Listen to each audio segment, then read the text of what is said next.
হয়েছি বনশ্রীতে, আমার বাসা বাড্ডাতে, আমার জন্মস্থান বাড্ডার বেড়াই এলাকায়।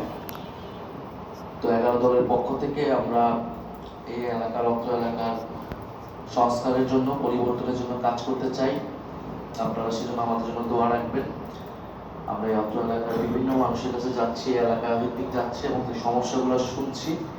এলাকার প্রধান সমস্যাগুলো নিয়ে আমরা কাজ করব। আমাদের সে ধরনের পরিকল্পনা এবং ইস্তিহার রয়েছে। এবং আপনারা জানেন যে আসন্ন যে নির্বাচন, সেই নির্বাচনের সাথে গণভোট অনুষ্ঠিত হবে, অর্থাৎ প্রত্যেকটাই ব্যক্তির 2টি করে ভোট থাকবে। ফলে আপনারা গণভোটে অবশ্যই হা ভোট প্রদান করবেন।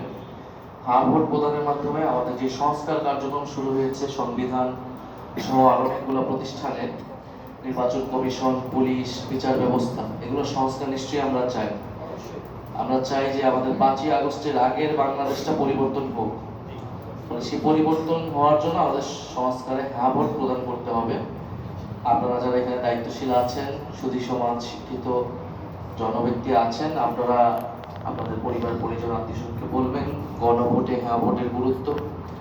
এবং এটি অত্যন্ত গুরুত্বপূর্ণ এবং ঐতিহাসিক নির্বাচন, যেহেতু গণভোট এবং সংসদ নির্বাচন একত্রে হচ্ছে। এটা শুধু একটি সরকার গঠনের জন্য নয়, বাংলাদেশটা কিভাবে পরিচালিত হবে আগামীতে সেটার জন্য। বলে আপনারা অবশ্যই বিচার বিবেচনা করে, চিন্তা ভাবনা করে ভোট প্রদান করবেন এবং অবশ্যই ভোট দিতে আসবেন 12ই ফেব্রুয়ারি সকাল সকাল।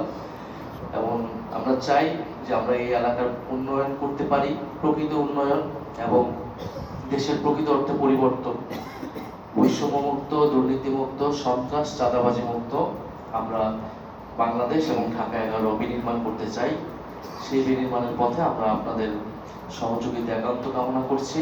আমাদের জন্য দোয়া রাখবেন।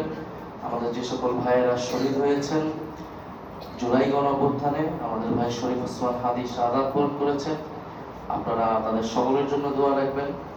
আল্লাহ যাতে তাদের শাহাদাতকে কবুল করেন এবং আমরা যাতে আমাদের শহীদদের যে স্বপ্ন, যে নতুন বাংলাদেশ, সেই নতুন বাংলাদেশ বিনির্মাণ করতে পারি। আমার জন্য দোয়া রাখবেন। আসসালামু আলাইকুম।